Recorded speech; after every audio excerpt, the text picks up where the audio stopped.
Good. Good morning. We'll call this meeting to order at 9:34. Good morning, everyone. The regular meeting of the Desert Community College District Board of Trustees is now called to order. You may join today's meeting in person or join via Zoom webinar. These links are accessible by visiting the College of the Desert homepage. Trustee Perez has advised me that he is traveling on County Board of Supervisors business and will be attending remotely for that reason. This is consistent with the requirement of Government Code Section 54953.8.3, Subdivision C4 regarding remote appearance under the Brown Act exceptions. We will now proceed with roll call. Student Trustee Falcone. Present. Trustee Kinnaman. Present. Trustee Sanchez Fulton. Trustee Meyer. Present. Trustee Perez. Present. Trustee Oden. Present. We'll now ask Trustee Sanchez Fulton to lead us in the Pledge of Allegiance.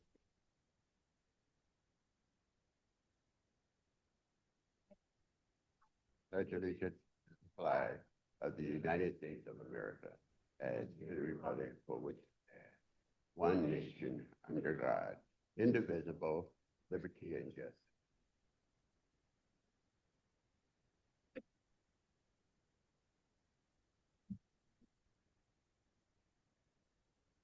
We move on with the agenda.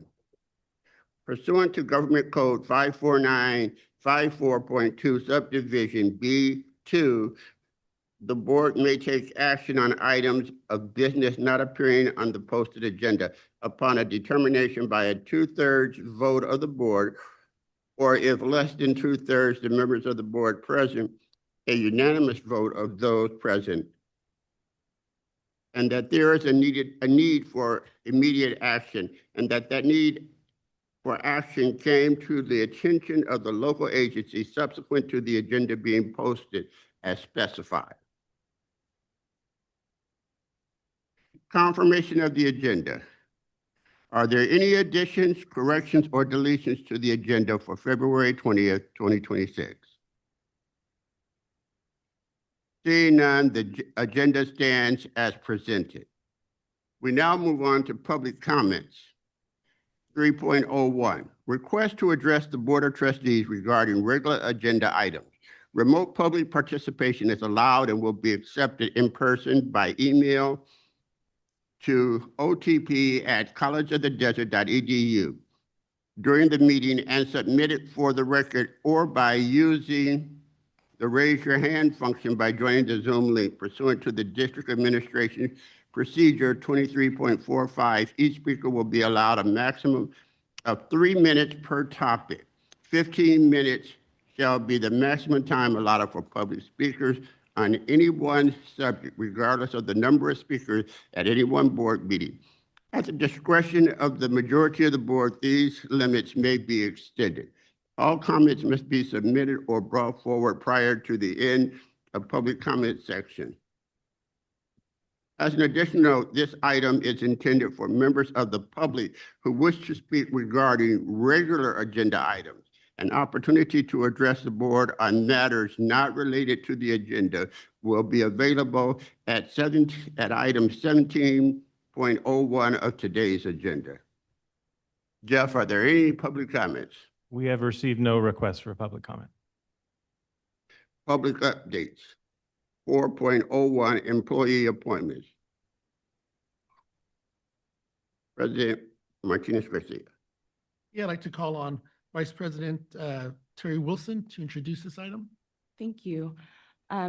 If you are present today, any of our new employees that I'm going to call out, please stand up so we can recognize you. So for the month of January, our classified appointments are Andrea Calise, Budget Analyst, Josephine Campbell, Secretary, Basic Needs Center,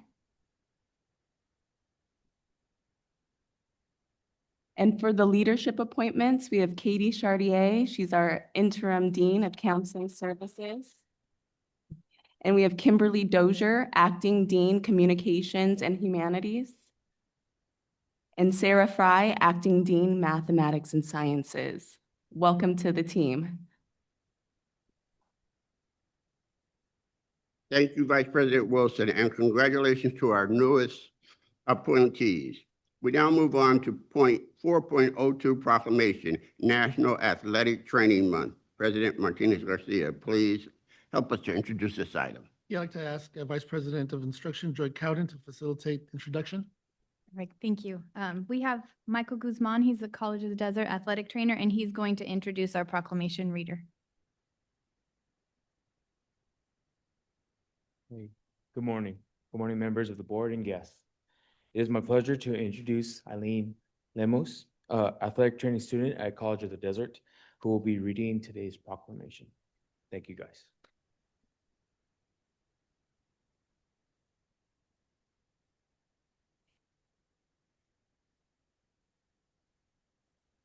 Whereas athletic trainers have a long history of providing quality health care for athletes and those engaged in physical activity based on specific tasks, knowledge, and skills acquired through their nationally regulated educational processes. And whereas athletic trainers provide prevention of injuries, recognition, evaluation, and aggressive treatment, rehabilitation, healthcare administration, education and guidance, compassionate care for all.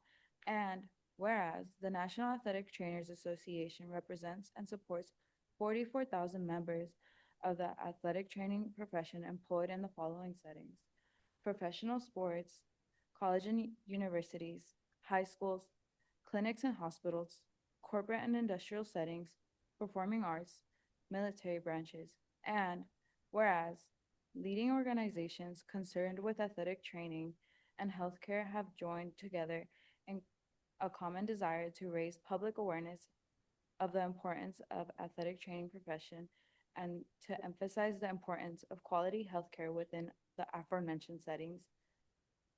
And whereas such an effort will improve healthcare for athletes and those engaged in physical activity and promote athletic trainers as healthcare professionals. Now, therefore, be it resolved that the Board of Trustees of Desert Community College District at its board meeting of February 20, 2026, designate the month of March 2026 as National Athletic Training Month. The Board of Trustees urge everyone to learn more about the importance of athletic training. Be it further resolved that the Board of Trustees encourages the observance of National Athletic Training Month throughout the entire community college district. Thank you. Thank you. Thank you, Aileen and Michael. We now move to item 4.03, proclamation, Women's History Month. President Martinez Garcia, please help us introduce this item. Yes, I'd like to ask Dean Maldonado to introduce our speaker today, reader.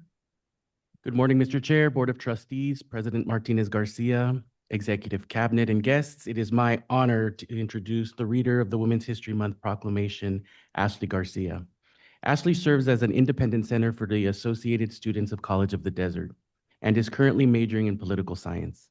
Ashley is deeply committed to advancing social and political change and works in collaboration with community leaders and nonprofit organizations throughout the Coachella Valley to promote recognition, advocacy, and support for vulnerable populations. Ashley is honored to participate today in the reading of Women's History Month proclamation. Ashley, will you please join us on the dais? Thank you.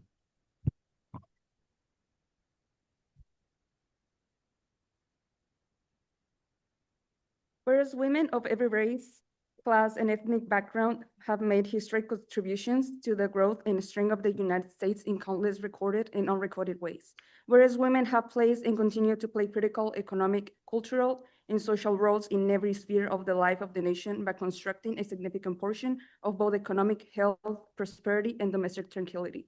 Whereas women have played a unique role throughout the history of the nation by providing the majority of the volunteering that occurs in the United States.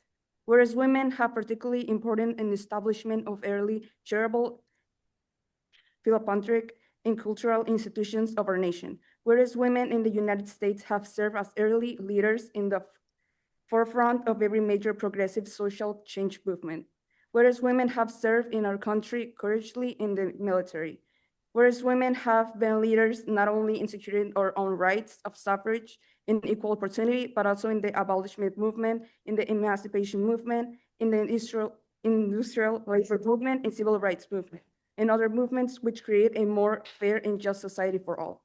Now, therefore, it be resolved that a Board of Trustees of the Desert Community College District at its board meeting of February 20 of 2026, designate March 2026 in Women's History Month. It be further resolved that the Board of Trustees encourage observance of Women's History Month with appreciate programs, ceremonies, and activities. Thank you. Thank you, thank you, Ashley. Point of order, may I make a comment, Chairman Oden? Okay. Thank you. So as the only woman on the Board of Trustees, what an honor it is to serve the students, the staff, the college itself. Women make a difference. The moms, the fur moms, the faculty, the staff, that you come each and every day to come and serve other women for the next generation and guide them to be women and professional women. And I applaud all of us women. This is a celebration of all of us. Thank you. Well, as I think about this institution and when I started here, there were no women on the dais for a very long time. And, you know, we've made so much progress. I mean, even to the point where we've had women presidents of this institution. So that says the progress that women have made, not enough, but still progress. And we move on in our agenda to minutes. 5.01, the approval of January 22nd, 2026 regular board minutes. Are there any additions, corrections, or deletions to the regular meeting minutes of January 22nd, 2026? Seeing none, do I have a motion to approve as presented? So moved. Second. Have a motion and a second. Roll call, please. President Martinez Garcia. Student trustee Falcon, Aye. trustee Sanchez Fulton, Aye. trustee Meyer, Aye. trustee Perez, Aye. trustee Oden, Aye.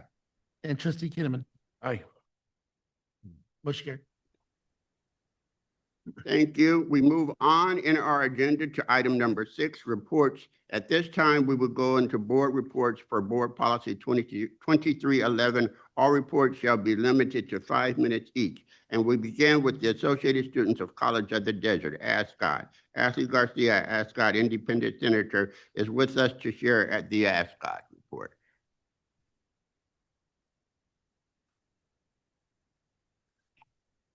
Okay.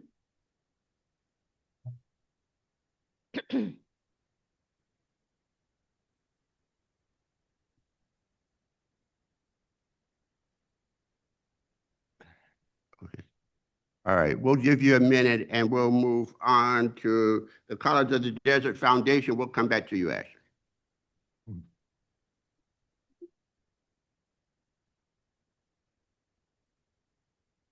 Catherine Abbott. It's good to see you. Welcome. All right, good morning, everybody. Good morning, trustees, student trustee Falcon, vice presidents, and superintendent president Martinez Garcia. So this whole report's going to be about stepping out, which has officially concluded, and what an extraordinary evening it was. I think it was likely one of the most successful stepping out since 2020 when I joined the foundation. This year's gala was a powerful demonstration of what is possible when a community comes together in support of our students. The event was completely sold out, welcoming more than 370 guests, and I think I actually heard 380 at our board meeting the other day, for a memorable and meaningful evening. Sponsorship revenue alone exceeded $500,000, setting the stage for one of our most impactful fundraisers to date. The energy in the room, the generosity shown, and the heartfelt commitment to our students made this an unforgettable evening. We are profoundly grateful to our steadfast underwriters, the Green Family Foundation, Jim and Jessica Green, whose ongoing generosity continues to anchor this event year after year. We also extend our sincere appreciation to Jordan Schnitzer and the Harold and Arlene Schnitzer Care Foundation for their enduring and meaningful support. And of course, a very special thank you to the Augustine Band of Cahuilla Indians, who really surprised all of us with a very generous $50,000 gift in support of Pledge for All, which is helping to advance the bold vision of making College of the Desert the first community college in the nation to offer free tuition to all students who are seeking higher education. We are equally grateful to Jerry and Diane Wendell for their extraordinary $100,000 gift, which inspired others to give more generously as well. And so I know that you're waiting for the numbers. I know a few of you have already heard it, but in total, $843,863 was raised, which included a prior year pledge of $50,000.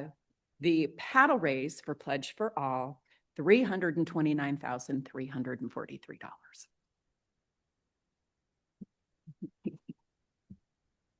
So we were very honored by the presence of our president, Val Martinez Garcia, the vice presidents, our dedicated college staff, and we also extend our deepest gratitude to the trustees for your visible commitment and your leadership. We would also like to acknowledge Trustee Mark Meyer and your wife, Maria, for your generous sponsorship and your steadfast support. We really appreciate you. The evening's auctions reflected both the vibrancy of our valley and the talent of our students. Guests bid enthusiastically on exceptional experiences, including a dinner for 10 hosted by the Palm Springs Fire Department, which went for $7,000, and the Palm Springs Firefighters Association, 3-day passes to Stagecoach at the Rhinestone Saloon, and opening day passes to the BNP Paribas. Silent auction highlights ranged from coveted golf experiences and tickets to Modernism Week and Palm Desert Food and Wine to a VIP cabana at the Palm Springs Surf Club.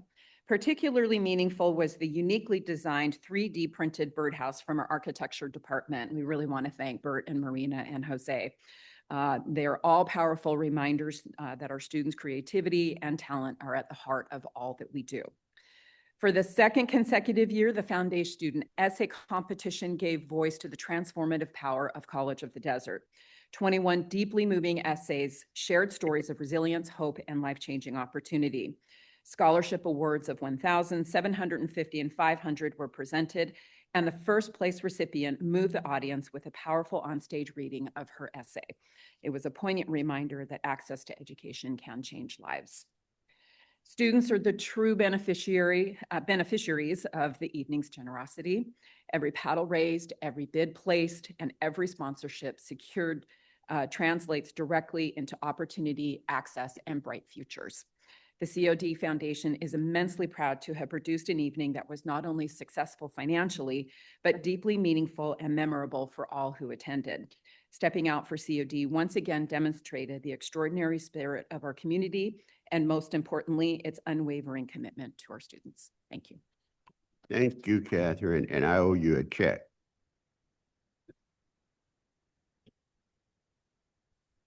Okay, we return to our agenda as posted.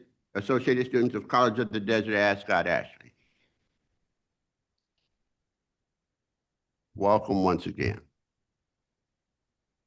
Good morning, Chair, members of the Board of Trustees, President Val Martinez Garcia, faculty, staff, members of the Executive Cabinet, and members of the public. My name is Ashley Garcia, and I'm an independent senator with the Student Senate. Today, I'm presenting this report on behalf of the ASCOT President. I would like to begin by thanking Trustee Mark Mayer and Trustee Mary Jane Fulton Sanchez for being our guest speakers on our most recent Student Senate meeting. They provided valuable insight into our role of trustees, the initiative they're working on collectively, and the importance of moving forward as a united team once decisions are made. Their time and transparency mean a great deal to ASCOT. We truly appreciate a Board of Trustees that not only says they want to hear from students, but consistently demonstrate that commitment throughout action. We look forward to continuing collaboration and support. Our CTA collaboration with Dr. Stacy Smith continues to be a very successful and meaningful initiative. We're grateful for the opportunity to support programs that create strong pathways and opportunity for our students. I was pleased of the recent events. Your presence is encouraging. We would love to see trustees getting involved in future events, especially those who are student lead. We're also working on expanding our vacancy outreach to high school across the Coachella Valley. These students are our future leaders, and it's imperative that we begin identifying them and empowering them now. We want them to understand the importance of advocacy and representing their voices of their peers. Recently, we hosted a Valentine's Day appreciation at both Palm Desert and Indio campuses. The goal was simple: to thank students, uplift them, and create a positive and welcoming environment. We provided cookies, candy, and drinks, and took time to answer questions and connect with students. At the India campus, we were also given the opportunity to visit several classrooms to speak with students, government, and advocacy. The students were highly encouraged, and some of them already follow up and additional questions and interest in joining the student government, which is always encouraging. A special thank you to Dr. Abram Ramirez and Dr. Veronica Dow for allowing us their time in classroom to connect with students. Club Rush is coming up on Tuesday, February 24th from 11 a.m. to 2 p.m. at the Andes campus and Wednesday at the Palm Desert campus during the same time frame. We will be providing drinks, taquitos, games, and music. Most importantly, this event will offer students the opportunity to find a community that supports them and enhances student life at College of the Desert. Commencement planning, it is in full swing. Senator Jonathan Garcia Limon has been doing an outstanding job representing the student government on the commencement task force, working together with faculty and staff. We are confident that this will be one of the best ceremonies yet. The Ascot Cares and its shows videos have been officially released, and I strongly encourage everyone to watch them. In the first video, Vice President Roberto Ramos interviewed Elizabeth Tamayo from the DRC Center about its resources and impact on student success. The second video highlights the Spanish department featuring Senator Kelly Ramirez interviewing Dr. Marta Torres. This interview was introduced entirely in Spanish and is a powerful addition to showcasing success stories at College of the Desert. These videos reflect a deep care and commitment our faculty and staff have for student success. A special thank you to Isabela Veloro and everyone involved in bringing this project to life. It is always a pleasure collaborating with them. The Club Support Committee created by ASCAR is beginning to show meaningful success.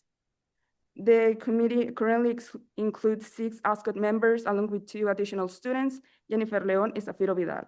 We're excited to continue improving how we support clubs, stringing initiatives, and encourage collaboration across campus. March in March is quickly approaching, and we're finalizing logistics. Our goal is to take more than 45 students to Sacramento for advocacy training to march at the Capitol. This will be a credible opportunity to develop leaders and inspire students to become actively involved in representing their peers. We're also planning on the Student Union visit on the April in collaboration with Guided Pathways Pillar 3. We intend to visit several campuses to gather ideas and best practice as we explore the possibility of developing a future Senate Union at the Palm Desert campus. I would like to conclude by thanking our faculty, classified professionals, executive cabinet advisors, President Val Martinez Garcia, the foundation, the Board of Trustees, and everyone who continues to support OSCA. We remain committed to strengthening our advocacy, participation, communication, and our engagement so that our future leaders can continue building on this work. That concludes my report. Thank you. And thank you. We now move on in our agenda to the report from College of the Desert Alumni Association. Jennifer Chapman, Street Fair Manager. Good morning and welcome. Good morning. While the street fair continues to have a successful season, the College of the Desert Alumni Association remains committed to supporting the college's mission, strengthening community partnerships, and celebrating the achievements of our students. The Alumni Association is proud to support the public safety program at College of the Desert. The program has expanded its offerings to include a paramedic program and a probation's core program, and now provides 8 full certification programs that prepare students for meaningful careers in these vital public service fields. Each year, the Alumni Association is honored to sponsor the Public Safety Academy graduation ceremonies, celebrating the achievements of these dedicated students and their commitment to serving our communities. The Alumni Association is also a proud sponsor of the nursing pinning ceremonies held annually. These students demonstrate exceptional dedication, not only by completing a rigorous and demanding curriculum, but also by committing themselves to caring for others when they need it most. Additionally, 2 blood drives were held at the street fair. Through the generosity of donors, enough blood was collected to help Save 40 Lives, an inspiring reflection of our campus and community's spirit of service. We look forward to continuing our partnership with the college and advancing opportunities that support student success and strengthen the College of the Desert community. Thank you. And thank you. California School Employees Association, CSEA, Omar Fimbres, President. Good morning and welcome. Thank you.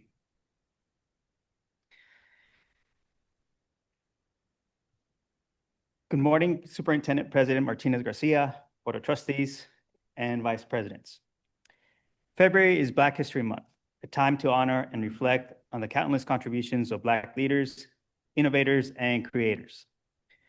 As Nelson Mandela once said, education is the most powerful weapon which you can use to change the world. And in the words of Beyonce, if everything was perfect, you would never learn and you would never grow. Our CSEA members continue to embody these values by providing a safe and welcoming environment at COD, one where everyone can learn, grow, and thrive. Many of our members serve on college committees and volunteer in communities leading by example, not exception. CSEA extends our sincere thanks to President Martinez Garcia for the weekly messages of encouragement and recognition of the outstanding work done by employees across the college. We also appreciate the Executive Cabinet for hosting a delicious lunch on January 23rd.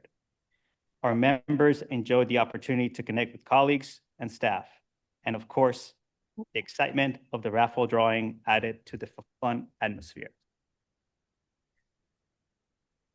Last month, we highlighted concerns from our December retirees regarding PERS payments. We are pleased to share that these issues have now been resolved.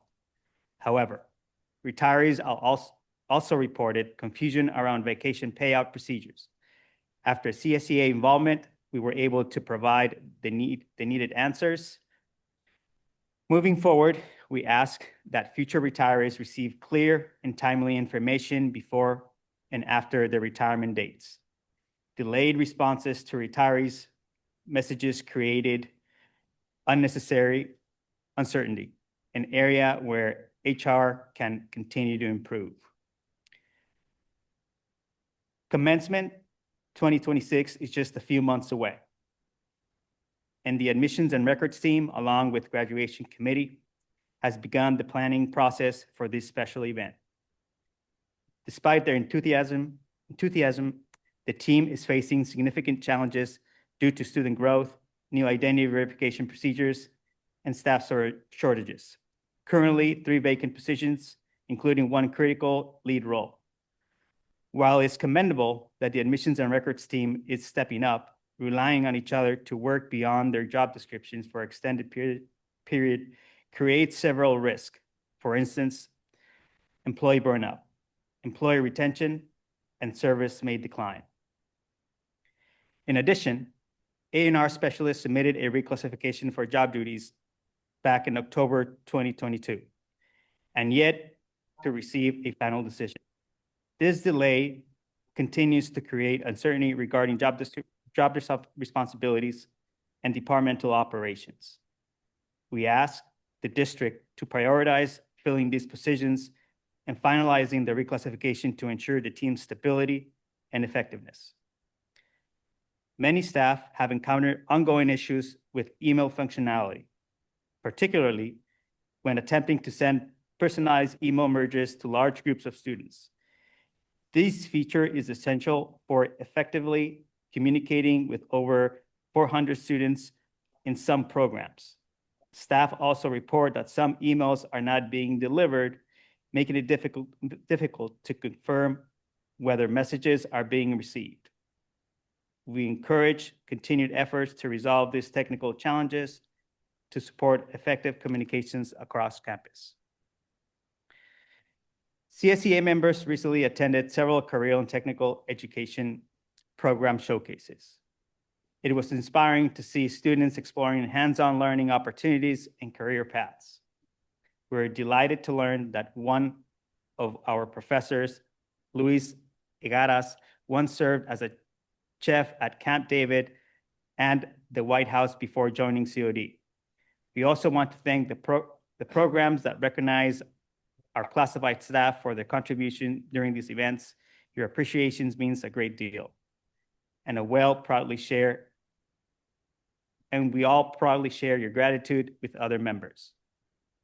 Finally, we extend our appreciation to the Board of Trustees for their leadership, President Val Garcia providing direction for negotiations in support of the 2025-2026 and the 2026-2027 COLA and health and welfare contributions. Thank you. This concludes my report. And thank you.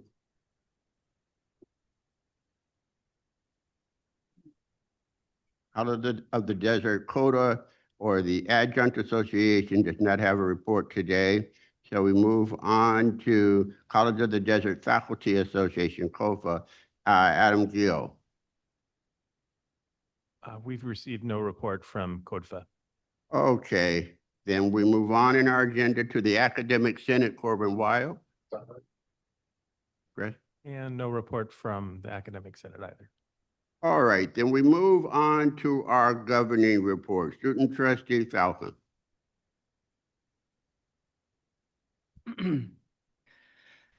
Thank you. Good morning. Morning. So Super Bowl, the only real winner was Bad Bunny. Yes, Say, it was the real winner.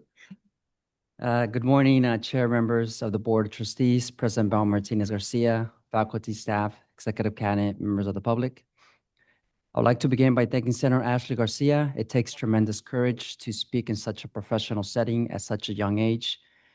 We are incredibly proud of her, and we have no doubt that she will accomplish any goal she sets her mind to. I had the opportunity to attend the Stepping Out event, and it was truly an amazing and memorable experience. The evening was beautifully organized, and the student speakers shared their stories with truth, passion. Their words were inspiring, and I hope to one day follow in their footsteps. I would like to sincerely thank the foundation for hosting this event and for the meaningful work they do every day to support our students. I want to thank all the leadership, staff, and faculty that were appointed today, new or continuing, and we know they will continue to do great work for this institution. The tour of our future campus in Palm Springs was breathtaking. I can't believe it won't be our main campus. That's how impressive it was. It looks, and I can't wait to visit when it's completed and at least utilize the restroom. I also attended a CT event hosted by the culinary department. It was an impressive and informative experience, one that showcased the dedication, expertise, and passion of our faculty. It is clear that students pursuing technical career are in excellent hands with our professors and chefs. Thank you, Mary J. Sanchez-Fulton, Dr. Stacy Smith, and everyone who contributed to making these events possible and impactful for our students. Thank you. That concludes my report. And thank you, Trustee. And we move on to Trustee Kinnaman. Good morning. I'm going to try to get through this. This past week, I had the pleasure of meeting with the College of the Desert Foundation Board in my capacity as board liaison. And I would like to extend my gratitude to the Augustine Banacua Indians for being such gracious hosts and providing a wonderful venue for our session. During the meeting, I provided an update on several key college matters, specifically highlighting the ongoing collaboration between College of the Desert and the California Indian Nations College. We were thrilled to celebrate SYNC's recent achievement of a full 8-year accreditation from the Accrediting Commission for Community and Junior Colleges. This is a significant milestone for our partners and the community we serve. This is the only tribal college in the state of California which has the most Native Americans than any state. And it's long overdue. There's been historical Native American colleges throughout the country, and finally we have one here in California. I also shared my deep appreciation for the Foundation's recent Stepping Out for COD 2026 annual gala. It was a resounding success, completely sold out, and attended by numerous dignitaries. The generosity of our sponsors was inspiring. My sincere thanks to the committee led by co-chair Sherry Stewart and Christine Anderson, who worked tirelessly with the staff to execute such an outstanding event. Regarding professional development, I attended a governance board training workshop with SYNC on January 31st. The session covered critical pillars of leadership, including trustee roles and responsibilities, effective board meetings and policy making, data-informed decision-making, and assessing board effectiveness. These topics mirror the training of our own COD Board of Trustees and that we have prioritized, ensuring we remain aligned in our commitment to excellence. Finally, I want to thank Dr. Adkins and his team and our president for allowing us to have the tours of the Palm Springs Development Project. Again, as already noted, it was pretty remarkable. The progress is truly impressive, and I believe this project is poised to become a hub for workforce development with local, statewide, and even national impacts. Furthermore, I am pleased to report that Roadrunner Motors in Cathedral City is now moving into the vertical construction phase, and we remain on track for a 2027 opening. To everyone involved in keeping these projects moving forward, thank you for your dedication to delivering on our promises that we made to the community. That concludes my report. Thank you. Thank you, Trustee Kitterman. We move on to Trustee Sanchez Fulton. As Trustee Kinnaman mentioned, I just want to thank again Dr. Scott Aiken and Dr. West and Moss for giving that individual hard hat tour and the safety medal. Didn't lose it. So anyway, just wanted to let you know, we get as trustees, as elected officials, they ask us about the Palm Springs campus. A lot of emails, a lot of phone calls coming from the community. And I am now so pleased to say we're up, their buildings up, and we're ready to go and on schedule. So just the promises were made and are being made. So what a wonderful tour it was. And I also want to commend C.W. Wright, I may be pronouncing it, Dr. West, driver, for putting and leading those efforts. And what an amazing, and I hope everyone gets to see that hard hat tour. Secondly, want to mention about the stepping, I know it was already mentioned, but I just want to make sure for our Stepping Out COD Foundation, it's not just in another event. It takes a village, and it takes a lot of hard work. With Chairman Sherry Stewart and Chairman Christine Anderson, they did beyond how that event went and what we've raised. The generous contribution of all of the Coachella Valley shows the support for College of the Desert. We have full support throughout the Coachella Valley because we're doing the right thing, getting our students and making those promises for all and pledge for all. I want to thank again the foundation for putting on such a beautiful event. Also want to highlight, as the board liaison to the COD alumni, attended it. It was wonderful to attend it in the east side of the valley. It was off-site, and it was great to hear about the budget and what the alumni does. I would love to see maybe a future report of more details, how they contribute to our graduation, regalia, how they contribute the monies. And so how important it is of our merchant, our Saturdays and Sundays merchant events. Also wanted to mention, and most importantly, the Desert Hot Springs. I attended something very, very special. As a sports person, sports and being the month of leadership training and athletics bring women and young boys and girls like myself in sports and in leadership. It's so critical that we support collegiate sports here at the College of the Desert. And especially when I attended the Desert Hot Springs, we opened our first Eagle Sports Park in Desert Hot Springs. It was very, very special because these are our little leagues. These are where the kids get their first training in sports. So went to the grand opening, and I really want to thank the city of Desert Hot Springs for having that park for our youth. It's so critical, having our first ever park dedicated to youth sports. Just really fast, attended the Palm Springs Air Museum. And this particular event was dear to my heart, having my aunt, a military veteran. It was honoring our Vietnam veterans.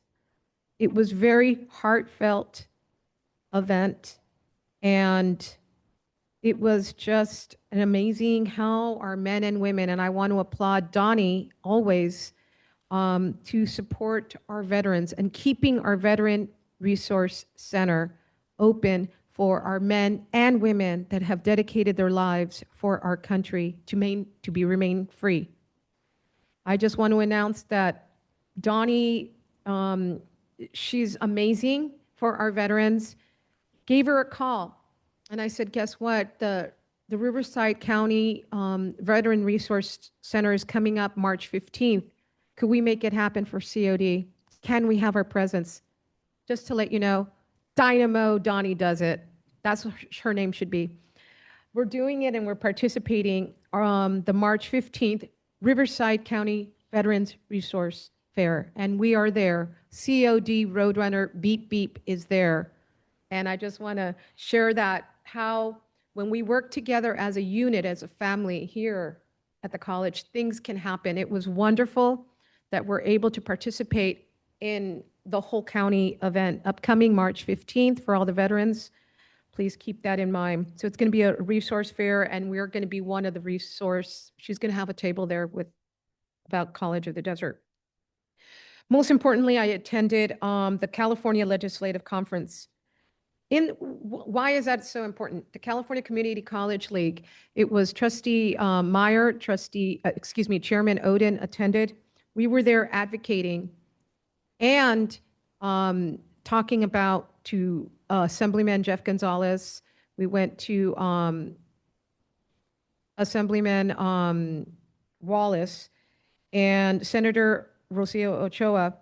What was amazing was that they are concerned. She just put in a bill, just wanted to let everyone know, because our voices are being heard on the back of the nursing program. We want to also, just knowing that our voices are being heard in higher education is so critical. And I am so proud of the students for going to March for March. I think that's so critical that you get those I did that when I was at Berkeley.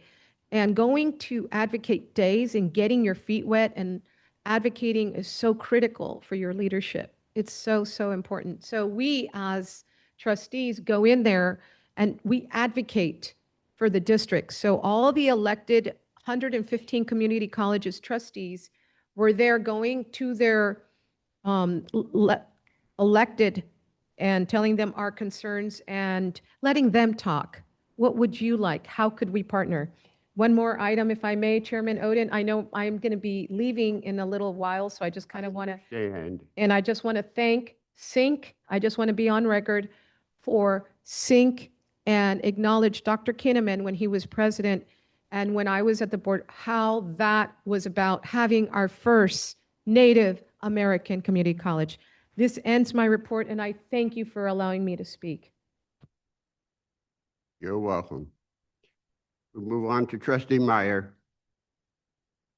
Good morning, fellow trustees, Student Trustee Falcon, Vice Presidents, and Superintendent President Martinez Garcia.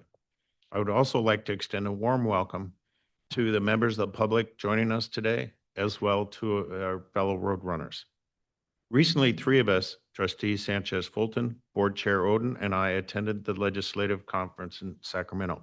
While there, we met with Assemblymember Jeff Gonzalez, Assemblymember Greg Wallace, and staff from Senator Rosalie Ochoa Bo's office.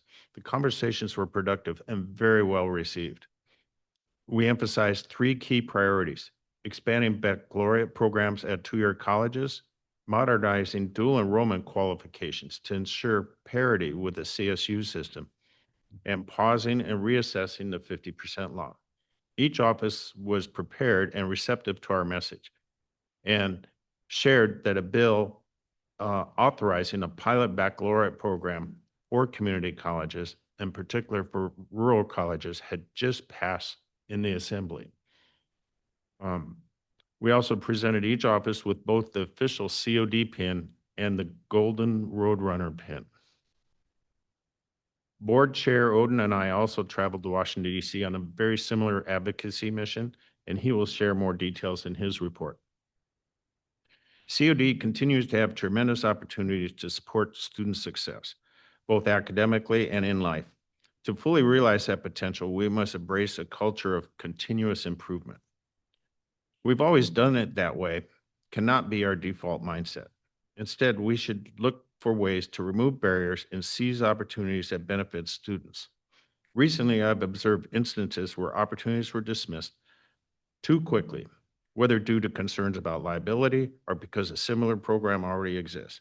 Rather than defaulting to no, we should be asking, how can we make this work?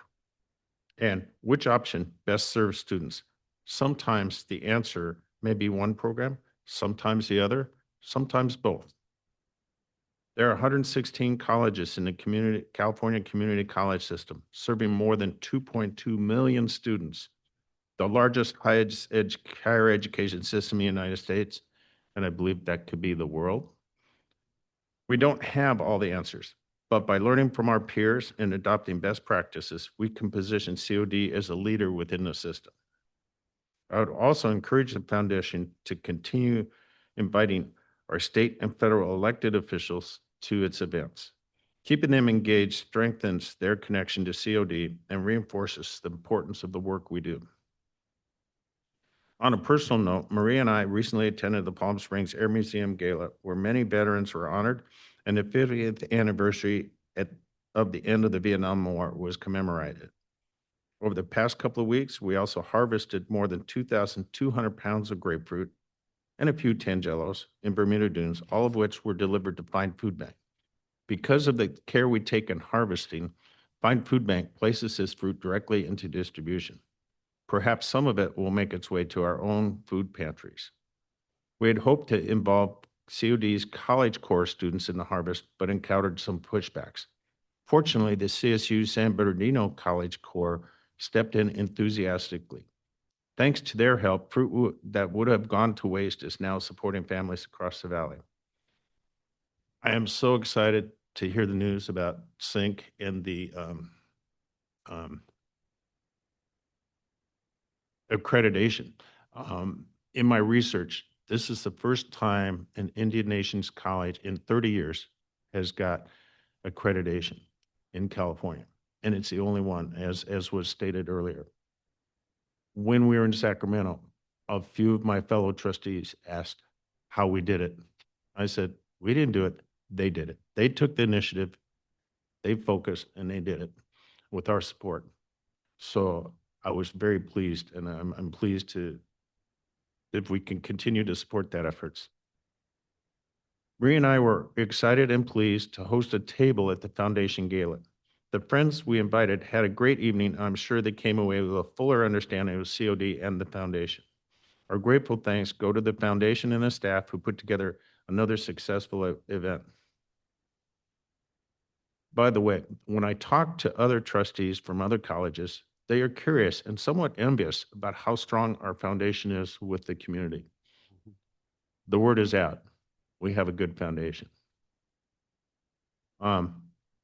I too went on the Palm Springs campus tour, and I can just echo what was said earlier.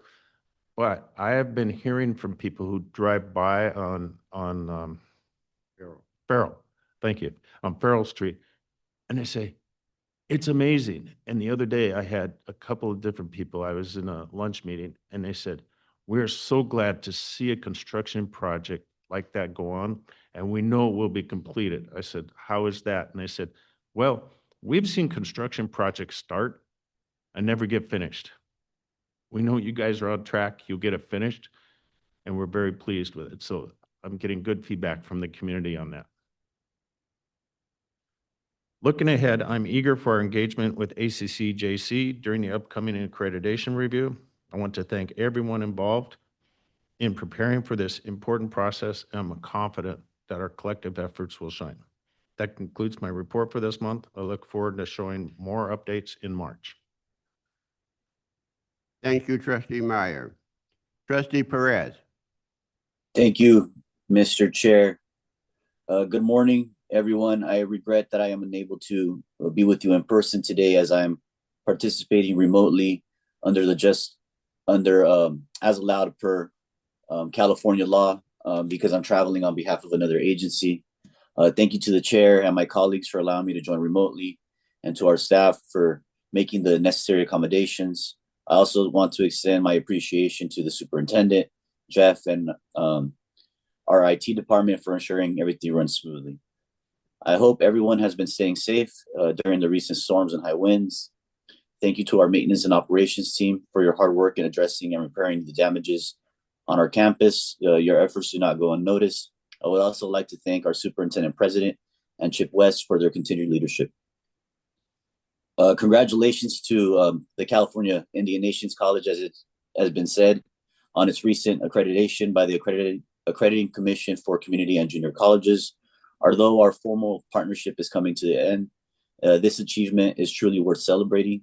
I am proud of the work we accomplished together and of the lives that were positively impacted, particularly among Native American students and families who remain one of the most underserved populations in higher education. Thank you, Dr. Kinnaman, for your vision and for your leadership here and at SYNC. I'm also very pleased to see progress filling several crucial faculty positions. These roles are essential to strengthening our academic programs and better serving our students. Thank you to Dr. Corbin Wild and Neil Lingle for leading that important effort. Congratulations as well to my colleague, Trustee Meyer, on his team Super Bowl victory. It was well-deserved. While it might not have been the closest game, the halftime show certainly captured attention. Seeing Bad Bunny perform on such a global stage was a proud moment, especially as a Latino. His celebration of culture and identity resonated deeply. I actually had the opportunity to see him perform during his residency in Puerto Rico last summer, and he truly delivers an outstanding show. So if you ever get the opportunity to see him, please take it up. Finally, as we observe Black History Month, I hope we all take time to reflect meaningfully on the contributions and leadership of African Americans who have helped shape and strengthen this nation. Also, selfish plug, the fair is going on for this weekend and one next weekend. So if you haven't had a chance to make it out, please go and check it out. It's getting better every single year with a lot of stuff to do for the family. Thank you, Mr. Chair. That concludes my report. Thank you, and be well and get home safe. Thank you, sir. I would like to thank the leadership of College of the Desert for the rapid response for the wind damage that was done to our Palm Desert campus. I don't know if any damage was done to the other campuses, but thank you. I was unable to attend the memorial service for my good friend and actor Udo Kier, who did lots of work throughout the Coachella Valley, because I attended the conference in Sacramento, and it was quite beneficial. The work of advocacy that's being done on behalf of community colleges is incredible, absolutely incredible. But you've heard the reports on Sacramento, so I'll talk a little bit about, on the 28th, I attended the Palm Springs campus tour. It was absolutely incredible. If the bones of that building, of that college campus, is receiving that much attention, this is the skeleton. Imagine what it's going to be like when it's completed. This was such an exceptional experience for me, because I was mayor of Palm Springs when we negotiated that deal. And by the time I became a board member, we had not put a shovel in the ground, and I had been out of office almost 20 years. So to tour that campus was just an incredible experience for me. And especially the architecture. And I'll just say this, I won't go into too much, but Albert Frey, the father of modern architecture, was a friend of mine. And I could see his influence in every corner of that campus. And that was overwhelming. It's just amazing how we channeled that influence. And so I thank you. I thank you so very much. Then I attended the Stepping Out for COD, and the foundation is just doing an exceptional job. Catherine, thank you for your leadership and to your board for all the work that they do. On February 2nd and 4th, I attended a webinar on legal intake and tracking. And at some point, I'd really like for us to talk about that because we got issues. Knowing all the cases that we have to deal with and knowing where they are is important. And so we'll be bringing that back as a recommendation. February 8th through 11th, I was in Washington, D.C., and we met with Congressman Raul Ruiz's staff. They were welcoming, they engaged us, they listened, and it was a rewarding experience. Ali Diagostino, his legislative assistant for education, took 3 pages of notes. Now look, I've been doing advocacy work for most of my adult life, going to Washington and Sacramento. And to have someone that involved in a meeting, and the congressman came in himself and met with us, talked with us, exchanged personal information. It was really beneficial, and they are concerned about what's happening here. And when we have legislators who are that involved and who listen, you can't buy it. California Community Colleges comprises 116 colleges that serve over 2.3 million students, equal to nearly 1/4 of all community college students in the nation. So that says how we are contributing to the economy. I attended the Rammys, and our president received the award along with members of some of our vice presidents, and we're proud of the work that you're doing, and we're proud of our college. I have been participating in a series of webinars on community colleges support for parenting students. They presented research on belonging, well-being, and academic success. And it's opened my mind and my heart in a new way to what our student parents are experiencing.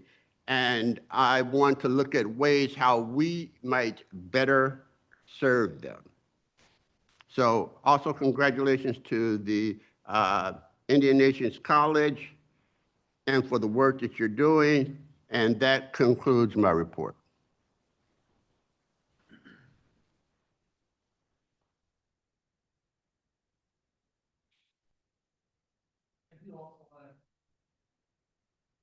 I do also want to echo Trustee Perez's comments on the Seahawks. Not only is Trustee Meyer an avid Seahawks fan, but and they'll go nameless, 2 of the executive committee or cabinets also were rooting for the Seahawks. And one of our executive directors also, again, nameless. So it was a very hard Tuesday morning meeting to listen to them all. Yeah, so just let you know that. I want to begin my remarks today by sharing a few recent images of our Palm Springs campus construction site. Obviously, several of you have commented on it, but I wanted to make sure that I was able to show some of the construction site that you all were able to see. And I believe these photos capture the momentum that is underway at the site. If you could, next slide, please. What you're seeing here are real vertical progress, steel constructional frames, and the building's beginning to take shape. This project is no longer a concept. It is visible, it is tangible, it is moving on schedule. Every time we're on that site, it reinforces that this project is becoming part of the physical landscape of Palm Springs. Next slide. The pace is steady and disciplined, exactly what we want at this stage. Our construction partners continue to meet benchmarks that are tied to the approved timelines and the funding structure. It is important to underscore we are building not just facilities, but capacity and opportunity. Opportunity for increasing workforce capacity, academic capacity, and community capacity. Next slide. I am particularly appreciative of this photo because it captures trustees on site. Governance, visibility matters. Their presence reinforces accountability and transparency. The questions asked during these visits about phasing, infrastructure, activation, planning, they're all the right questions. Seeing the scale in person changes that perspective. It moves us from paper plans to living reality. Next slide. Too bad she left. I know she'd have loved this slide. Standing on this site, you can begin to visualize what this campus will mean to the students and to the city. This will be an access point academically, economically, and culturally. It positions the college at the center of workforce, hospitality, digital media, healthcare, and community engagement. This is a long horizon infrastructure aligned with our strategic direction. Next slide. The board has requested that we expand site visits to additional stakeholders. We agree that early visibility builds understanding and alignment, and we've begun the scheduling site visits and coordinating with dates for city council members and key community partners for the coming weeks. Again, very exciting to see these pictures. I know all of you have many of these images kind of just engraved in your minds. And to speak to kind of what Trustee Yoden was saying, the infrastructure, given that it's just bare bones, it's generating so much excitement. You can just imagine what it's going to look like as far as excitement is concerned when it actually gets fully built. Again, we are very, very excited about the prospects before us. You can take the slides down also, thank you. I also want to let everyone know that this week I attended the Association of California Community College Administrators Conference alongside members of our campus leadership. The conference convened senior leaders from across the California Community College system to engage in meaningful dialogue and fiscal outlook around governance, also accreditation also, and of course, Vision 2030 implementation. I'm excited to report that this conference was extremely informative and really plotting out the direction and understand the direction of the system itself and how COD not only is a part of that, but in many cases, we are leading those discussions. Again, thank you to all of the administrators and managers that went, but also thank you to all of you who stayed behind and kept the place running as well as it has been going. Also, I want to make sure the M&O staff knows how appreciative we are for the response to the weather incidents that have occurred across the different campuses. IT for keeping our internet going when I thought it would sure go down, given the heavy winds that we had. Thank you so much for that. And I also want to let the board know and the community know that construction progress continues at Palm Springs, as I've said, but also Roadrunner Motors, and also what we have going on this campus. All of our projects are on time. Thank you to all the individuals involved, particularly to administrative services, and to Dr. Scott Atkins for all that you do every day. And lastly, I want to let everybody know that our basic needs centers are very, very strong right now. We are looking to strengthen our collaboration with community partners to support student food and housing stability. We're also looking at how can we become better. So ongoing evaluation of our student pantry operations are continuing so that we can ensure that accessibility and responsiveness to student needs is always something that we're considering. And that will conclude my report. Thank you, Mr. President, Superintendent. We move on now on our agenda to item number 7, the consent agenda. Blanket motion, all consent items will be voted on in one motion. Any board member may request that any items be moved to the action agenda. Are there any requests to separately consider any of the consent agenda items?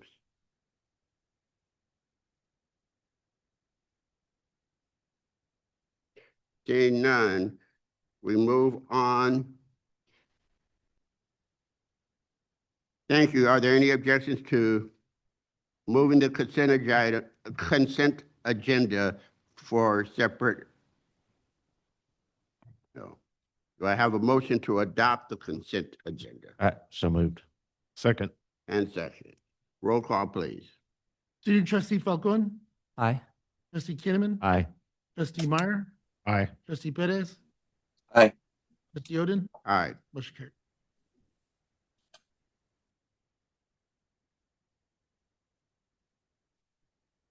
So we now move on to in our agenda to new agenda item.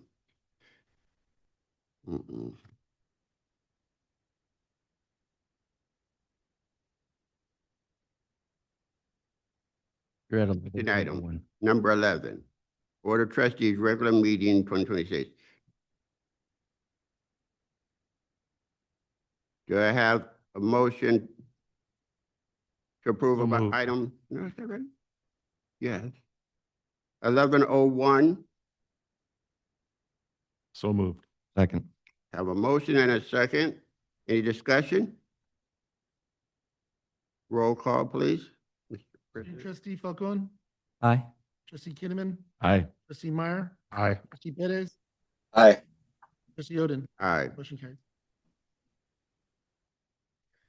1102, board member travel, 2026 Annual California Community Colleges Women's Caucus International Women's Day Celebration. Do I have a motion to approve up to 2 members to attend the 2026 Annual California Community Colleges Women's Caucus International Women's Day Celebration as presented? So moved.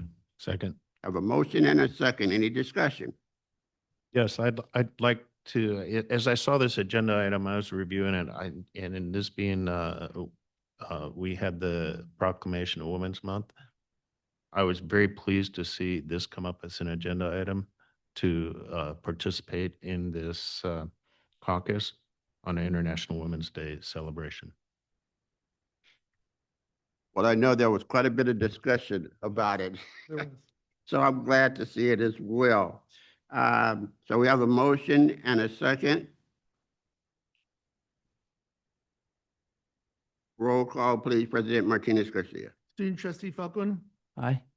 trustee Kinnaman, Aye. trustee Sanchez, I'm sorry, trustee Meyer, Aye. trustee Perez, Aye. trustee Oden, Aye. motion carried. We move on to item 11.03, Chapter 2 and Chapter 3 of Board Policies, second reading. Do I have a motion to approve the second reading of Board Policies 2015, 3100, 3200, 3250, 3280, 3300, 3810, and 3950 as presented? So moved. Second. I have a motion and a second. Any discussion? Yes, Mr. Chair. I'm very pleased that we continue to review our board policies and administrative procedures to make sure they're up to date and in line with regulations. I know there's many regulations that impact this, so I'm glad that we're continuing this process. I agree, and it will certainly help us with accreditation as well. So thank you, Mr. President.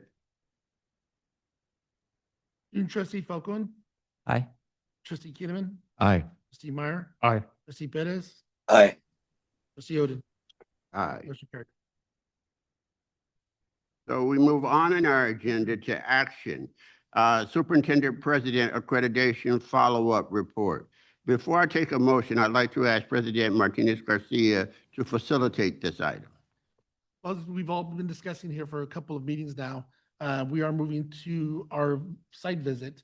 And before the site visit, of course, we have to file our report with ACCJC. So what I've asked is that our ALO, Vice President Cowden, give you an update and kind of go through some of the highlights of the report.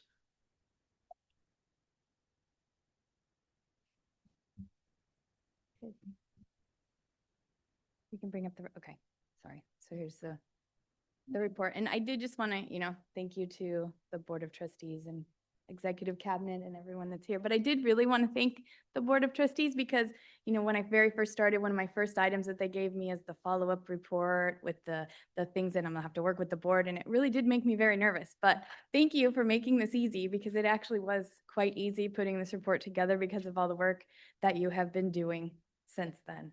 So, so the draft, it does say draft on the report. am working on the signatures. It is pretty good. If you guys see anything we want to change, but it's due March 1st. I'm going to try to submit early to mid next week after the approval. So this is just a little presentation kind of on what the report says. Next slide, please.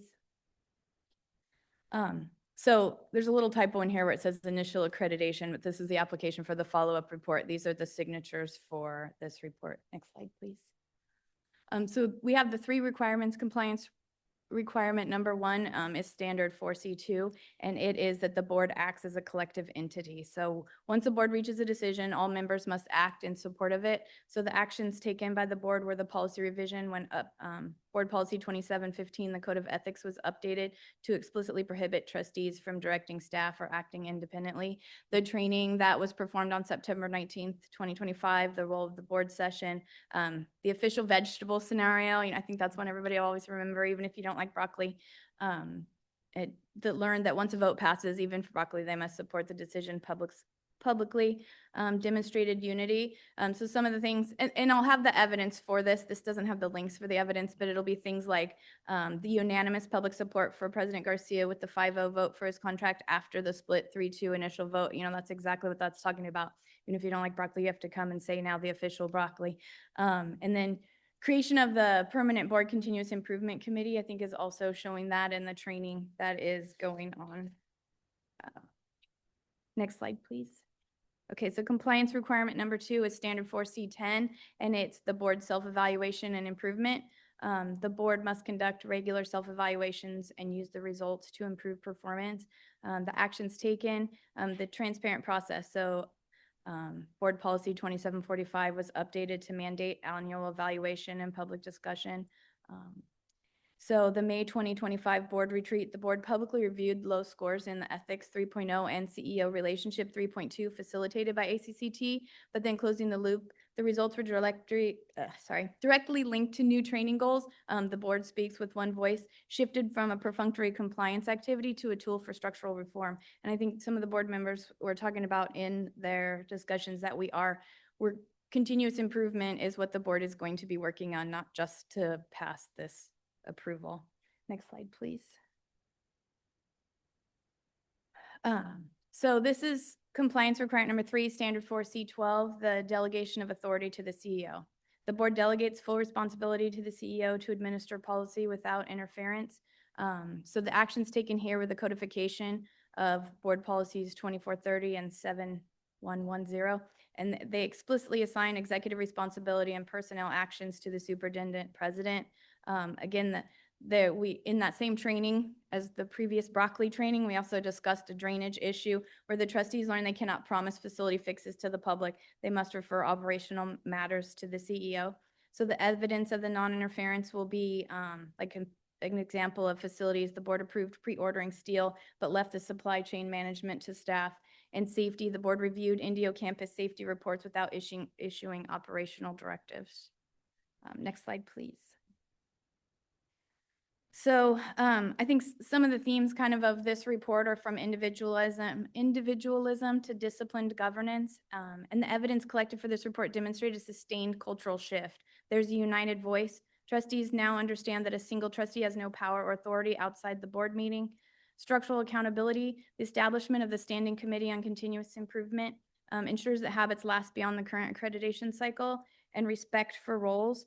The board has moved from operational overreach to strategic policy oversight, consistently affirming the superintendent president's authority. So next slide. So today is, approving this review. I have shared it with Joint Cabinet and Academic Senate and CPC. The signature collection, I believe everyone but board members have signed at this point. So we'll finish up the signatures after everyone is reviewed and approved. And then we'll submit the final report to ACCJC probably sometime next week because it's due on the 1st. And then the site visit will be in April. I don't know if anybody has any questions. Are there any questions? Trustee Mike? You asked for signatures.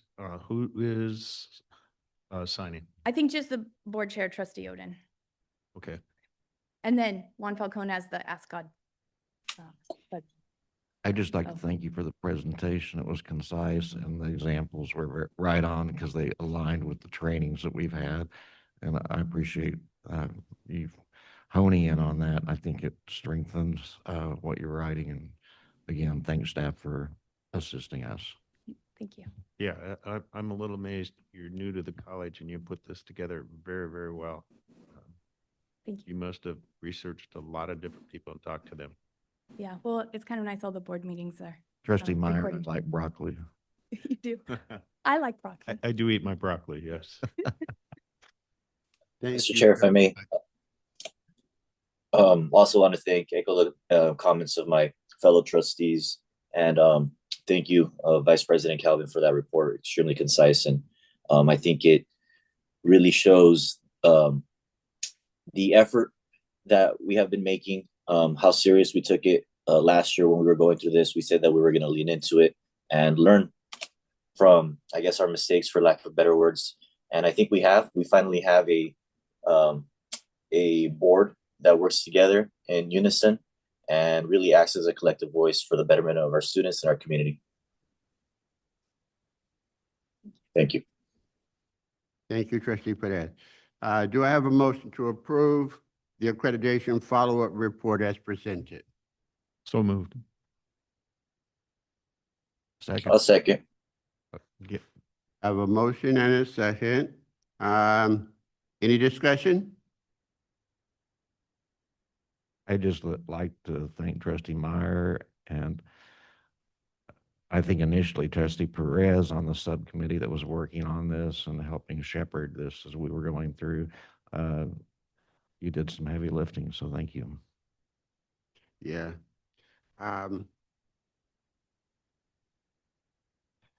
Roll call. Student Trustee Falcone, Aye. Trustee Kinnaman, Aye. Trustee Meyer, Aye. Trustee Perez, Aye. Trustee Oden. Aye. Motion carried. All right. We move on in our agenda to action item Human Resources 1300, Public Employee Appointment. Interim Public Safety Academy Manager. It is recommended that the board approve the employment agreement for the interim public safety manager.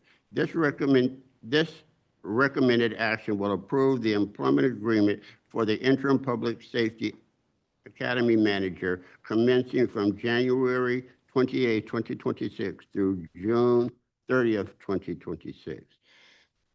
With leadership salary schedule placement at range 7, column 10, for an annual salary of $142,370.64, as well as provisions for evaluation and fringe benefits comparable to other similar leadership employees. Do I have a motion to approve the employment agreement as presented? So moved. Second. Motion, any second? I'll second. Any discussion? Seeing none, President Martinez Garcia. Student Trustee Falcone, Aye. Trustee Kinnaman, Aye. Trustee Meyer, Aye. Trustee Perez, Aye. Trustee Oden. Aye. Motion carried. We move on in our agenda to item 1302, Public Employee Appointment Dean, Social Sciences and Arts. It is recommended that the board approve the employment agreement for the Dean of Social Science and Art. This recommended action will approve the employment agreement for the Dean of Social Sciences and Art commencing March 4th, 2026 through March 3rd, 2028, with leadership salary schedule placement at range 11, column 5, for an annual salary of $162,259.26, as well as provisions for evaluation and fringe benefits comparable to other similar employees. Do I have a motion to approve the employment agreement as presented? So moved. I have a motion. Is there a second? Second. And a second. Any discussion? Roll call vote, President Martinez Garcia, please. Student trustee Falcon, Aye. trustee Kinnaman, Aye. trustee Meyer, Aye. trustee Perez, Aye. trustee Oden. Aye. Motion carried. We move on in our agenda to item 1303, Public Employee Appointment, Acting Director, Nursing and Allied Health. It is recommended that the board approve the employment agreement for the Acting Director of Nursing and Allied Health. This recommended action will approve the employment agreement for Acting Director of Nursing and Allied Health commencing from January 5th, 2026 through November 30th, 2027, with leadership salary schedule for placement range 10, column 10, for an annual salary of $185,081.04, as well as provisions for evaluation and fringe benefits comparable to other similar leadership employees. Do I have a motion to approve the employment agreement as presented? So moved. I'll second. Any discussion? Roll call, President Martinez Garcia, please. Student trustee Falcon, Aye. trustee Kinnaman, Aye. trustee Meyer, Aye. trustee Perez, Aye. Oden. Aye. Motion carried. We move on in our agenda to item 1304, Public Employee Appointment, Tenure Review. Do I have a motion to approve item 1304 as presented? So moved. Second. Any discussion? I'm excited about the presentation, Chair. This is such a benchmark for these faculty that have been moving through, and I'm looking forward to what the president's going to say. Yeah, so I just want to comment and congratulate Martha Torres Mendez, Holly Paquette, Evelyn Trujillo, Cameron Miller for their outstanding work to achieve tenureship. As we all know, this is a rigorous process It is. that occurs over numerous years. Each and every one of these individuals has really worked hard to achieve this. And this is a commitment as far as for them to us, but us to them for the rest of their careers, hopefully. And maybe some of them may decide to sit in some dean's chairs or vice president's chairs at some time. But because every one of these individuals is outstanding in so many ways. So I just wanted to say congratulations to all of them. And I'll echo that. Thank you. In your hands, sir. Student trustee Falcon, Aye. trustee Kinnaman, Aye. trustee Meyer, Aye. trustee Perez, Aye. trustee Oden. All right. Motion carried. Congratulations to those faculty. Before we continue, I'd like to recognize President Martinez Garcia.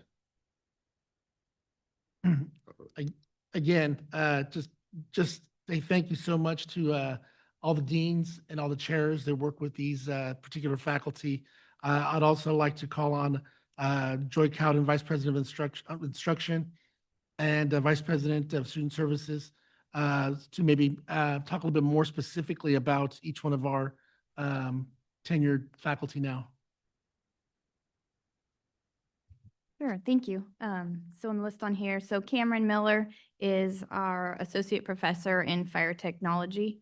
And the notes in his performance summary were effective teaching practices, strong subject matter expertise. He creates a supportive learning environment. He is our credit for prior learning and has really taken that on and is building that program for us.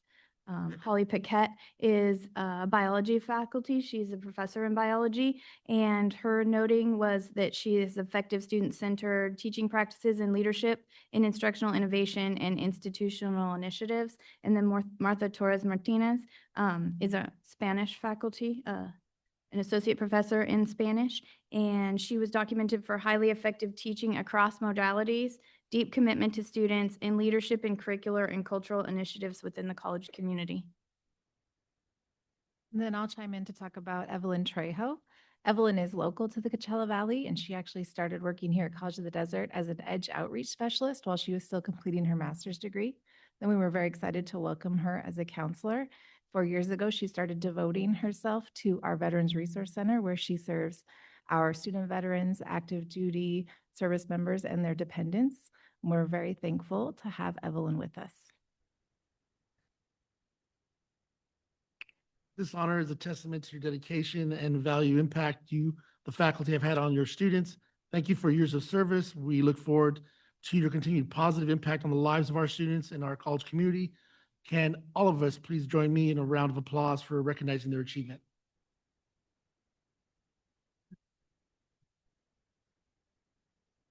Thank you, President Scoutin and Phillips and President Martinez Garcia.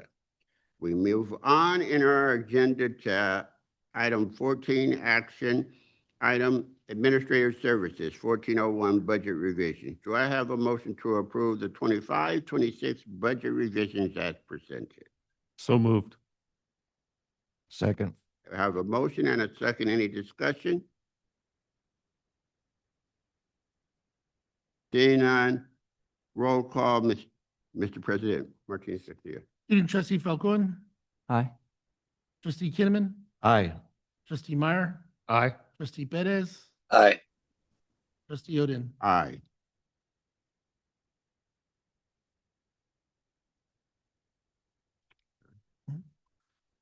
So the next item, 14.02, is the 26-27 non-residential, non-resident tuition and capital outlay fees. While we'll actually have Dr. West make some comments here, with some background. Sure, thank you, Superintendent President Martinez Garcia. Just as a reminder to the Board of Trustees, California community colleges review non-resident tuition and capital outlay fees annually to ensure that they're set at a reasonable cost in accordance with state regulations. Fees are calculated based on the district's expenses and consumer price index, reflecting the costs providing educational services to non-resident students. The proposed increase is a $4 increase for 26-27, keeping our district average cost per unit to $307, moving it from $373 to $377. And just because I thought I might get a question or two about it, the statewide average is $409, so we're $32 below that statewide average. And the highest in the state is Napa at $446, which is significantly higher than ours. So wanted to provide that context information for this $4 increase. Any questions? I was impressed when I saw only $4. I was impressed with the analysis. I saw the analysis that went into this and the comparison of our peers and locally and across the state. And I thought, wow, somebody did their research. All right, do I have a motion to approve 1402 as presented? Yes. Second. I have a motion and a second. Any more discussion? Seeing none, roll call vote, Mr. President Martinez Garcia. Student trustee Falcon, Aye. trustee Kinnaman, Aye. trustee Meyer, Aye. trustee Perez, Aye. trustee Oden. Aye. Motion carried. We move on in our agenda to item 1403, resolution number 22026-1 of the Board of Trustees of the Desert Community College District approving a new markets tax credit financing transaction of the construction of the Palm Springs campus project and authorizing the execution of necessary documents and taking certain actions with respect thereto. President Martinez Garcia, will you please help us facilitate this item? Yes, Mr. Chair, thank you. I'll call on Dr. West to help facilitate this item. Thank you again. We're really pleased to have David Cohen, who the board knows, who we worked with before. He's online right now and has a short presentation here. David, are you with us? There he is. Good morning, Chairman Oden, trustee members, President Martinez Garcia, Vice President West, and guests. It's good to see you again. My name is David Cohen. I am the Managing Director of Peaksco LLC and the New Market Tax Credit Consultant. I've been working with the college now, I'm very proud to say, for over a decade, and we're looking to do what would be a fifth New Market Tax Credit transaction to provide additional financing, additional funds for the college. I did put together a very quick presentation that, if it would be helpful, we can go through it. Could we go to the next page, please? And this simply lets you know that the New Market Tax Credit Program is alive and healthy.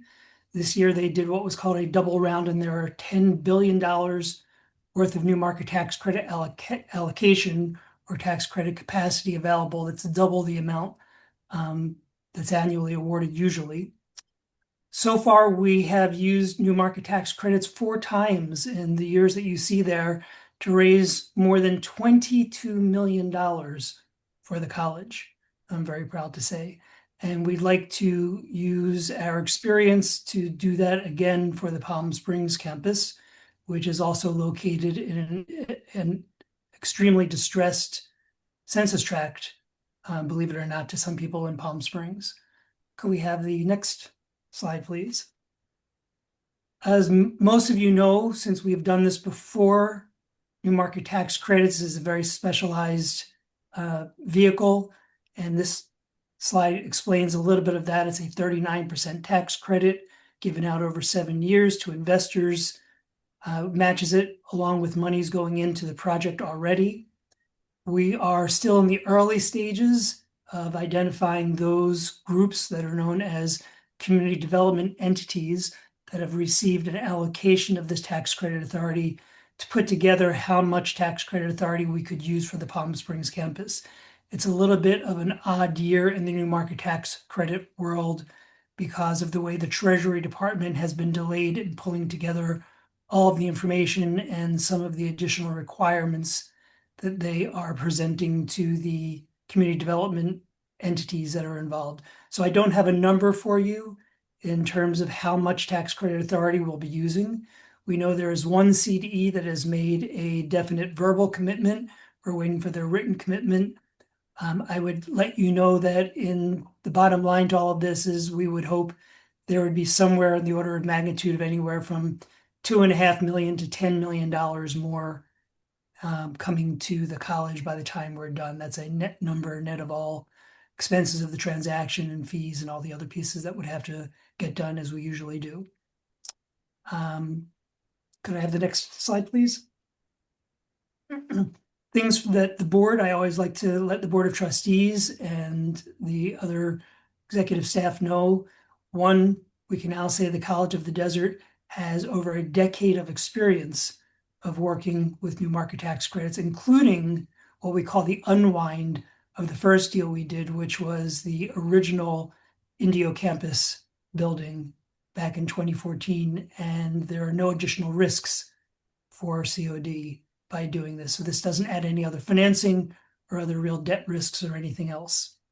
And I'm also pleased to say we're using primarily the same team of new market tax credit professionals, including who would be your legal counsel, who would be the accounting and modeling professionals, a number of people at COD itself, and myself. So very pleased to be working on this again. Next slide, please. Believe it or not, we call this a simplified deal structure in the new market tax credit world. It always elicits a little bit of a laugh. I just wanted to show you that we're using the same, almost the same exact structure as we've used before in financing. So this just shows you what we did last year for Roadrunner Motors and what we hope to do again for the Palm Springs campus in terms of legal and financial structuring. It's almost identical. Next slide, please. Currently, we're just asking the board to give us the approvals necessary to continue on this track, to do what we need to enter into the agreements that we have to enter into. Currently, to start off assembling the college's new market tax credit team, which would be Bergman and Alderdice, once again for legal counsel, as well as Novogradac and Associates as your tax credit accounting and modeling professionals. So there are two agreements that are included in your package, and we're asking for approval to get those signed and continue on, as well as to put together the entire usual portfolio of other documentation as we move forward, and to allow President Martinez Garcia and Vice President West and their designees to do what they need to do as far as signing documents and move us forward.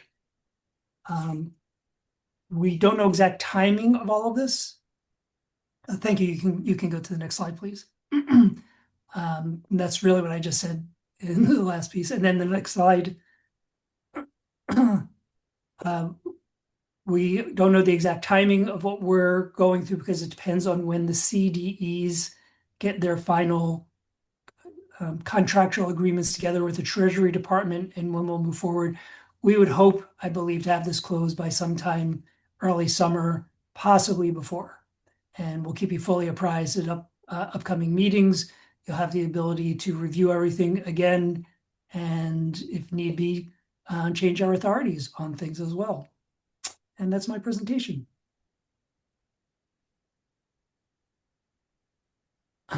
I'm happy to answer any questions you might have. Yes, I have a question. Please. Do I have a motion to approve 1403 as presented? So moved. I have a motion. Second. Second. Okay, discussion. So my question is, do the athletic field work qualify for this as well? I don't believe so. It's a good question, and the answer is probably not, for a number of reasons. Both the census tract that happens to be and probably would not be eligible. In addition, the kind of project it is, it would be hard to attract new market tax credit participants because it's really not thought of in the same ways as the other projects we have done. It's providing the same benefits to low-income community members, as well as creating jobs and some other things that they look forward and how they choose the projects that they're going to work with. It's a very competitive program. So the athletic fields, unfortunately, may not fit that very well. Any other discussion? No, I just didn't realize it's past 4 times that we've got, and you forget over time, and $22 million, is that what that slide said? That's a significant amount of money that we wouldn't have had, so that's great. In my estimation, they've worked well for us, and I say let's continue. I agree. So, roll call, Mr. President Martinez Garcia. Student trustee Falcon, Aye. trustee Kinnaman, Aye. trustee Meyer, Aye. trustee Perez, Aye. Yoden. Aye. Motion carried. Now we move on to information items. No action is required from the board. 1501 Capital Projects Report. Per resolution 012122-3. Are there any questions from the board for this item? If there are, Robert Rauscher is here to be able to answer any, and we can pull up slides. I know it was in your, it was in your packet for review already. When's our next tour? I see Dr. Atkins back there smiling, so I'm sure he's got something planned. And this was part of the public documents as well? Yes. Okay, great. Okay, well, okay, now we move on to 1502 accreditation. President Martinez Garcia, will you please help facilitate this item? Yes, as part of our ongoing accreditation review and our efforts to try to keep this momentum going, As you know, we put the accreditation as an item on the agenda regularly now. And I've asked if Vice President Cowden would update us on the latest information we have regarding the visit and or other information she wants to provide for accreditation. Sure. So as we discussed earlier, the report's due on March 1st, and then they're visiting in early April. So somewhere between when they read the report in March 1st and they visit in April, they should give us, what more that they're expecting. Because right now, they're just kind of telling me we need to wait and see until they have questions after the report. So I do want to present, when we get a little closer, hopefully we'll have a little bit more feedback on that. And so that's where we're at with this cycle of accreditation. So for future accreditation report, which I think to address standard 4C10 in the old version of accreditation standards, which is now less specifically addressed in the new standard 4 for the accreditation standards, this continuous improvement and self-evaluation is still really important. So I think right now what we're doing is I've reached out to ACCT and we're confirming the dates for the self-assessment and then the facilitated board retreat. And so I'll be presenting what I heard back from them on whether we want to keep the same facilitator or not, and then finalizing the dates. Any questions from the board? No, just want to thank you and thank Vice President Cowden for your work on us moving forward on this. Thank you. Yeah, again, it sounds like we're on track to just have a very simple series of meetings in April, and I can't see any reason why they wouldn't just come in and say it all looks good. Okay, Feels good too. then there are no other comments or questions. Thank you. We will move to a brief overview of the Brown Act amendments. These are the changes with Senate Bill, was it 707? I believe so. Yes. President Martinez Garcia. Our chair has reminded us that there are changes to the Brown Act. And so we've asked that Eileen O'Hara Anderson join us for a brief presentation on those changes so that all the board is up to date on the latest changes that may impact us or may not, but so that we're aware of what they are. Eileen? Thank you, Trustee Oden and President Martinez Garcia. I have not been able to complete my presentation. I apologize profusely. I was not able to get the materials done in time for today's meeting. I would ask the board's indulgence to move this item to the March meeting. Okay. There are a lot of changes in terms of the technical stuff for our technology staff. That's the big part. But okay, that will be fine. Thank you so much. Okay. Do we need a motion to Thank you for continue? your effort.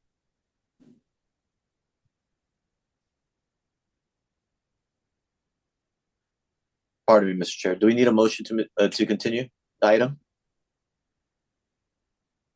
Sorry. Do we need a motion to continue the item to next meeting? Informational. Okay. Yeah, it sounded like the chair agreed and there was consensus to move. It's not an action item, so. Okay. Perfect. Thank you so much for that clarification.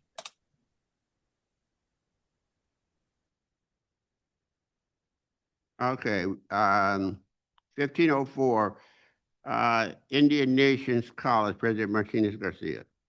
Yes, I wanted to add this to the agenda, and at the consent of both the vice chair and the chair, we agreed that it would be important for us to discuss in the board with the community, kind of give a summary of where we've been with SYNC and give us all time to reflect on how incredible an effort this was on the SYNC's part. But being the CEO here at COD, I also want to commend all of our efforts here at the campus, that from A&R to financial aid to all of the individuals who had a hand in assisting through all the process over the years. Our dance with SYNC was not always a great dance. Sometimes we misstepped, but at the end of the day, I think it became a waltz here. And continue that analogy, I'm going to let Vice President Amanda go ahead and talk more about it. All right, thank you. So it's been, basically almost 10 years since we started our conversation with California Indian Nations College. There's a few folks in the room here that attended their first student orientation, and it was a pretty monumentous event. I'll say that, the executive leadership at College of the Desert at the time was approached by California Indian Nations College, and it took a very brief moment for them to recognize the importance of serving Native students in the Valley and acknowledge the fact that a tribal college could do it better and that it would serve our mission to support the creation of a tribal college, even though they would eventually fly on their own. And so, that task was given to, I was the first liaison, and the overwhelming majority of the staff in student services assisted. We basically gave our time, our knowledge, and our support to the California Indian Nations College as they developed the same, classes and student supports that we have here. We served as a safety net for nearly 10 years, and we're really proud and excited to see them functioning without us. Well, mostly without us. And I did want to mention to the board that we are continuing our relationship with SYNC. They actually have space at our Mecca campus where we are working with them to offer welding courses out there. And we have a good number of students from the region, Torres Martinez and other tribes who are joining us in that effort, whether it be our class or SYNC classes. And so I just wanted to echo some of the things that have been said today. What an incredible accomplishment, but also I think Trustee Oden had asked kind of the question, are we continuing that relationship? And the answer is overwhelmingly yes. And part of that will be solidified even further if the state allows us to have our bachelor's degree program in casino management. And so we're really excited about that opportunity as well. Can I add a little bit? I should have earlier. Again, the student services staff all along the way shepherd the enrollment, the counseling, and everything with SYNC on these students, because SYNC was just an idea and just a handful of people from a couple of tribes. Teresa Mike from her husband is with the 29 29 Palms Band of Mission Indians. So they initially put in the seed money for this idea and started hiring people and bringing them together from SYNC. And then ultimately, Dr. Celeste Townsend was hired, and she is the president and continues to serve as the president. And so that team stayed together that they hired for the whole thing, working with Amanda and others here. And there were, ups and downs when you got two organizations, trying to figure out something that's never been figured out before. But I was looking at the annual report with SYNC, and it outlines all the tribes and like their board. This college is different than any other Native American colleges, because most Native American colleges, I think all, serve one tribe when you go and look across the country. When you look at SYNC, on the back of their report, there are 80 tribes that SYNC serves and that reside in the state of California. So that's a huge feat when you got with people coming in with so many different perspectives and different tribal governance, et cetera, that they've come together and they've done this. I mean, I'm shocked by it. It's like that, 10 years sounds like a long time, but 10 years to get an 8-year accreditation is huge. And without the COD staff and our faculty that were teaching the classes and working with SYNC, it wouldn't have been possible. But without SYNC really doing what they were doing, we've got great legislative support in the Valley for this. We've got funding from the state that has come from our local legislatures, taking it to the state and supporting it. And so I think it's something we can all be proud of as they move forward. And I just want to say kudos to Teresa Mike and her vision. She had done with this once before in Washington State. And so she brought that vision here. And so I think it's just really a really great thing that we can all feel proud about. So again, thank you for everything. Thank you. You know, we've, just the number of tribes that we have, we have the largest gaming tribe district in the nation. So, and them being the original stewards of this land, and when we look at our mission, it just seems natural for us to assist in any way that we can, to assist them and the development of this new college, I think, is not only important to them, but it's important to all of us. Thank you, Mr. President.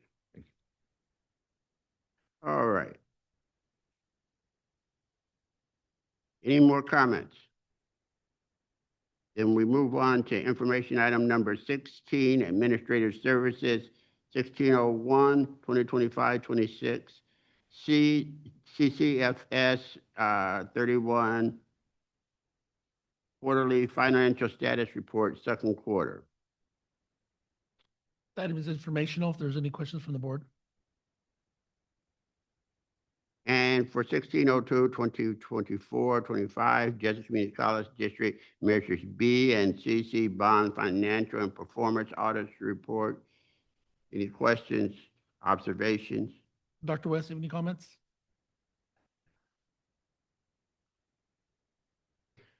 Then we move on in our agenda to item number 17, public comments. 1701, request to address the Board of Trustees regarding matters not on the agenda. Remote public participation is allowed and will be accepted in person or by email to otpcollegeofthedesert.edu during the meeting and submitted for the record by using the raise your hand function or by joining the Zoom link pursuant to District Administrative Procedure 2345. Each speaker will be allowed 3 minutes per topic. 15 minutes shall be the maximum time allotment for speakers on any one subject, regardless of the number of speakers at any one board meeting. At the discretion of the majority of the board, these limits may be extended. All comments must be submitted and brought forward prior to the end of the public comment section. Are there any comments? We have received no requests for public comment.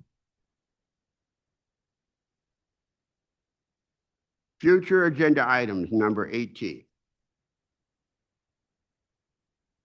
Trustees.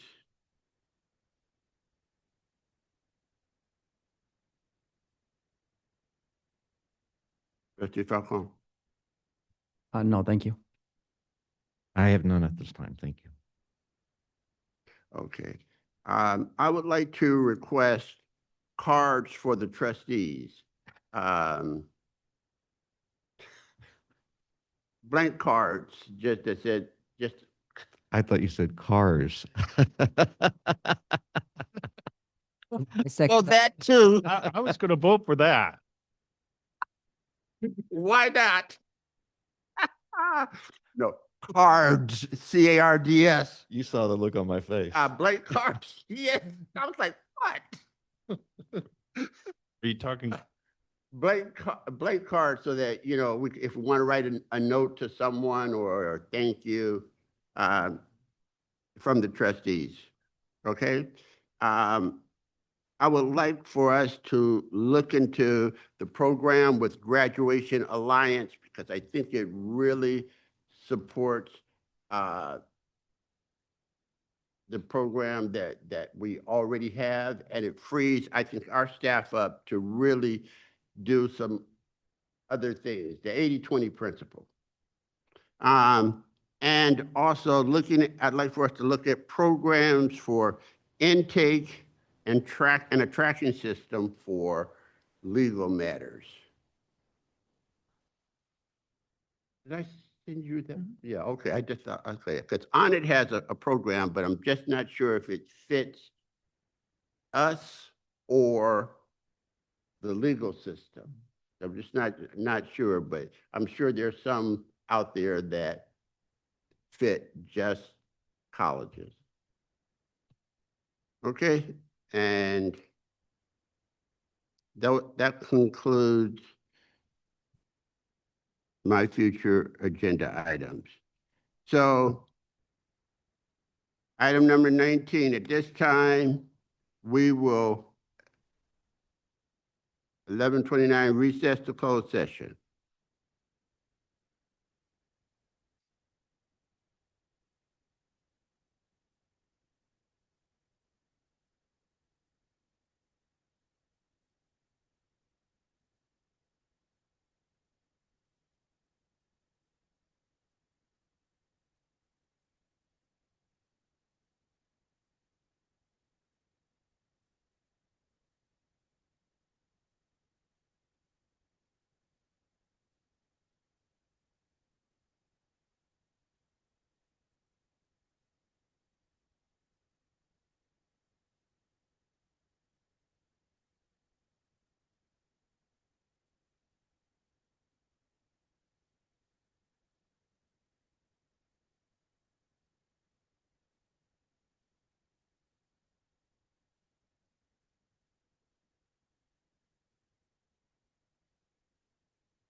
We will now reconvene into open session at 1:15 PM.